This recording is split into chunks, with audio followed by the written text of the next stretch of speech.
नमस्कार दोस्तों, मैं हूं आलोक। स्वागत है आप सभी का आप सभी के अपने ही यूट्यूब चैनल आलोक्स ब्लॉग पर।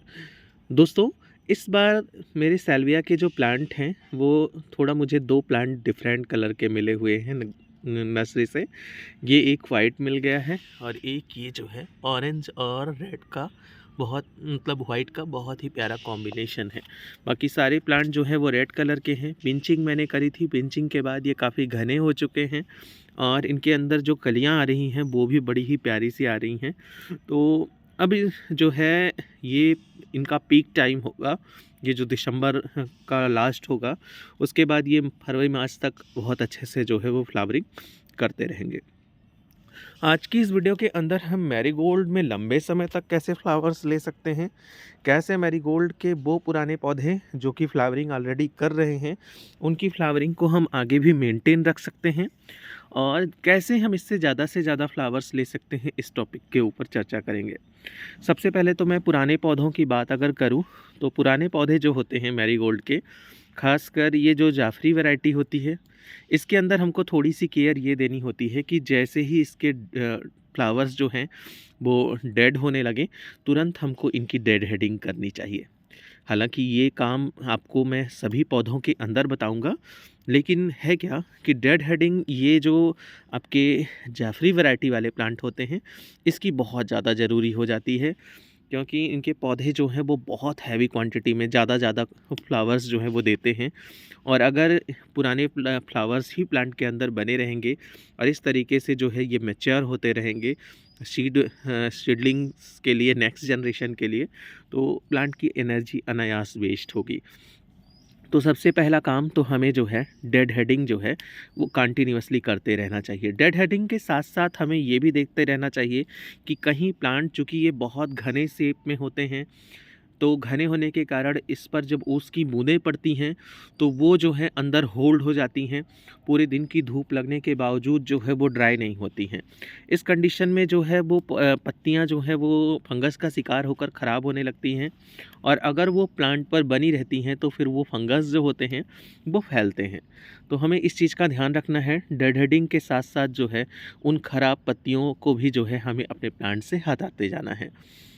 तो ये सबसे पहला फ्लावरिंग सीक्रेट है। दूसरा जो है, जैसे ये प्लांट हमारा है, इस प्लांट के ऊपर आपको बहुत सारे प्यारे प्यारे फूल दिखाई देंगे, लेकिन इसी में एक दो फ्लावर ऐसे हैं जिनकी आगे बहुत ज़्यादा लाइफ नहीं होने वाली है। बहुत ज़्यादा बड़े बड़े फ्लावर्स जो हैं, बहुत ज़्यादा बड़ा फ्लावर ये नहीं देने वाला है, तो इसको इस तरीके से हमको हटा देना चाहिए। एक ये है, एक ये है। अब प्लांट जो है अपनी सारी एनर्जी उन अच्छे फ्लावर्स के ऊपर लगाएगा, ना कि जो है इनके ऊपर। तो ये तीन चीज़ें हमें पुराने पौधों पर तत्काल ही कर लेना चाहिए। अब अगली जो चीज़ है वो है इसकी मिट्टी की गुड़ाई। मिट्टी की गुड़ाई बहुत ज़रूरी होती है दोस्तों। मिट्टी जो होती है अगर वो ऊपर से सख्त हो जाती है तो उसमें हवा का प्रवाह जो होता है वो अच्छे से नहीं हो पाता है। रूट्स जो होती हैं वो एक तरीके से जो है वो मतलब बिल्कुल पूरी तरीके से, जैसे हम लोगों को किसी कमरे के अंदर बंद करके जो है लॉक कर दिया जाए और हवा का प्रवाह ना हो तो बिल्कुल सफोकेशन सी होने लगती है, बिल्कुल वही हाल होता है। तो इनकी रूट्स जो हैं उनको जो है उनके अंदर हवा का जो प्रवाह है उसको बनाए रखने के लिए हमें इनकी मिट्टी की गुड़ाई भी समय समय पर करते रहना चाहिए।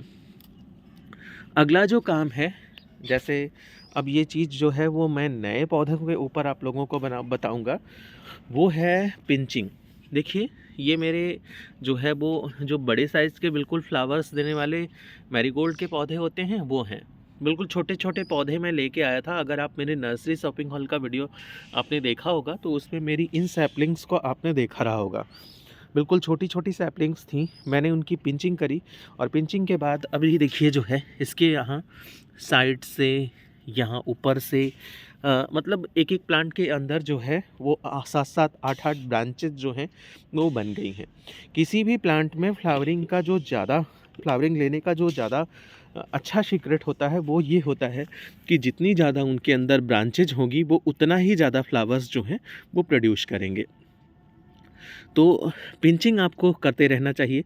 मेरे पास ये देखिए जाफरी वैरायटी के पुराने पौधे भी थे, मतलब नए पौधे भी थे। मैंने इनकी पिंचिंग की थी तो देखिए एक छोटे से प्लांट के अंदर 3 ब्रांचेज आ गई। हालाँकि मुझे लगता है ये पौधे थोड़े पुराने थे तो कलियाँ भी बनने लगी हैं, लेकिन कोई नहीं, पिछली बार भी मेरे साथ ऐसा हुआ था। कलियाँ बनती गई थी, फ्लावरिंग होती गई थी और पौधा जो है वो ग्रोथ भी करता गया था। तो पिंचिंग बहुत ज़रूरी है अगर आपको ज़्यादा फ्लावर्स लेना है। अगला जो काम आपको करना है वो है पुराने पौधों के अंदर, चूँकि ये एक ही गमले के अंदर लगे रहते हैं, उसी से इनको खाद, पानी जो कुछ भी आप देते हैं सब मिलता है। तो पानी वगैरह तो हम तो समय-समय से देते रहते हैं, लेकिन खाद की जब बात आ जाती है तो खाद जो है हम कभी-कभार मिस कर जाते हैं। सोचते हैं कि अभी तो दिया था फिर से कैसे दे दें, मतलब या फिर जो है थोड़ा बाद में दे देंगे। लेकिन होता क्या है कि ये पौधे चूँकि बहुत हैवी क्वांटिटी में फ्लावरिंग करते हैं, एक-एक साथ इतने इतने सारे फ्लावर्स इनके अंदर आते हैं, तो इनको ज़्यादा एनर्जी की भी ज़रूरत होगी। इस वजह से जो है आप इनकी फ्लावरिंग को कंटिन्यूअसली मेंटेन रखने के लिए इनको हर 15 दिन के अंतराल पर लिक्विड फर्टिलाइज़र ज़रूर दीजिए और साथ में जो है थोड़ा-सा फंजीसाइड उस लिक्विड फर्टिलाइज़र के अंदर मिक्स करके दीजिए। मैं गेंदे के पौधे के लिए ये आपको ज़रूर कहूँगा कि लिक्विड फर्टिलाइज़र के साथ जो है आप, क्योंकि वैसे तो ये पौधा एक मेडिसिनल प्लांट है, इसकी पत्तियों के ऊपर जो है वो किसी भी तरीके के फंगस का अटैक रेयर देखा जाता है। लेकिन होता क्या है कि ये प्लांट जो होता है, इसकी रूट्स जो होती हैं वो बड़ी ही सेंसिटिव होती हैं फंगस को लेकर और साथ ही साथ जो है अदर प्रॉब्लम्स को लेकर। तो उसको उससे सेफ रखने के लिए आपको अपने प्लांट पर जो है जब लिक्विड फर्टिलाइज़र अप्लाई करना है तो उसके साथ फंजीसाइड को भी ज़रूर अप्लाई करना है। फंजीसाइड में आप साफ़ का फंजीसाइड इस्तेमाल कर सकते हैं या फिर जो है आपके पास हल्दी हो तो आप हल्दी का भी इस्तेमाल कर सकते हैं। प्योर ऑर्गेनिक है, सुरक्षित भी रहेगा और गेंदे वगैरह के पौधे के लिए तो बहुत ही अच्छी मानी जाती है। यहाँ पर देखिए मैंने ये मस्टर्ड केक का लिक्विड फर्टिलाइज़र जो है ये ऑलरेडी बनाकर रखा हुआ है और अब ये पूरे सर्दी भर इसी बाल्टी के अंदर जो है वो तैयार हुआ रखा रहेगा।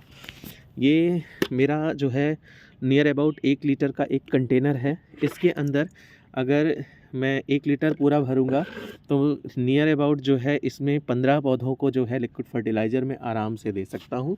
जैसे कि मुझे अगर इस पौधे को देना है तो थोड़ा-सा बिल्कुल ऐसे साइड में करके दे देना है, क्योंकि लिक्विड फर्टिलाइज़र जो होता है वो प्लांट्स को अगर हम थोड़ा-सा देते हैं तो वो बहुत ही जल्दी प्लांट उसको एब्ज़ॉर्ब करके सारे पौधों के सारे पार्ट तक जो है वो भेज देता है। तो ये चीज़ भी हमको समय-समय पर करते रहना है। लिक्विड फर्टिलाइज़र और फंजीसाइड भी प्लांट पर ज़रूर अप्लाई करना है। मैंने तो आज मिट्टी की गुड़ाई करी है, आपको दिखाने के लिए लिक्विड फर्टिलाइज़र दे दिया, वरना मैंने सोचा था कि अभी पाउडर जो है फंजीसाइड का वो मिक्स करके इनके अंदर उसके बाद लिक्विड फर्टिलाइज़र दूंगा। खैर मैंने बहुत थोड़ा दिया है। अब शाम के टाइम में जो है इसके ऊपर मैं, चूँकि लिक्विड फर्टिलाइज़र यहाँ पर रखा ही हुआ है तो इसको थोड़ा ढक दूंगा और बाकी जो है फंजीसाइड इनकी मिट्टी के अंदर मिलाकर उसके बाद मैं अप्लाई करूँगा ये लिक्विड फर्टिलाइज़र। बस इतनी सारी बातों का आपको ध्यान रखना है। मैंने जो चीज़ें आप लोगों को बताई ये चीज़ें आपको ज़रूर करनी हैं।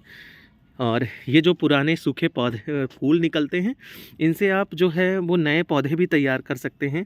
मैं तो यहीं साइड में रख रहा हूँ और अभी जो है जब ये सूख जाएंगे तो इनको किसी पुराने गमले में, जो हमारे परमानेंट प्लांट के गमले हैं उनके अंदर मैं डाल दूँगा। कैसी लगी आपको मेरी ये वीडियो कमेंट सेक्शन में जाकर ज़रूर बताइएगा। ऐसी ही किसी नई वीडियो नई अपडेट के साथ मिलते हैं आप लोगों से किसी नई वीडियो के अंदर। तब तक के लिए bye bye and take care.